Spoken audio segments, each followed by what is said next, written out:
காலேஜ்ல எப்படி அவரு சூர்யா ப்ரோ? காலேஜே வரமாட்டானே. காலேஜ் வந்தா தானே நான் சொல்றது.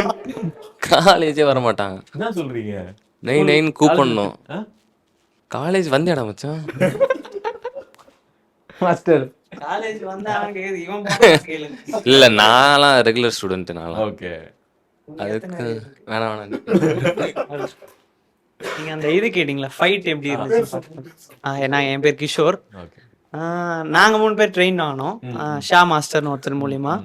அவர் கூட ரொம்ப சூப்பரா இருந்தது டிராவல். இன்னொரு என்ன நல்லா இருக்கும்னா, அவர் ஸ்பேரிங் அவர் கூட போட சொல்லுவாங்க. அது வந்து நான் போக மாட்டேன், இவனுங்க 2 பேர் தான் அவர் கூட ப்ராப்பர் ஸ்பேரிங் அவர் கூட. ஓகே. அதெல்லாம் நடக்கும். இன்னொன்னு இவன் ஒரு தடவை அடிச்சு மாஸ்டருக்கு கட்டுலாம் ஆச்சு கண்ணு. ப்ரோ அடிச்சா? அவரு சொல்றாரு, அவரு இல்ல ஷா மாஸ்டர், நான் இது தெரியாம சொல்லிட்டேன். அவர் சொல்லியிருக்காரு அன்னைக்கு, அவருக்கு நான் இந்த 30 years ஆஃப் ஜேர்னில ஒரு வெட்டு கூட நான் வாங்கினது இல்ல, உன்னை கத்து கொடுத்தேன், நீ வெட்டு வாங்க வச்சுட்ட அப்படின்னு.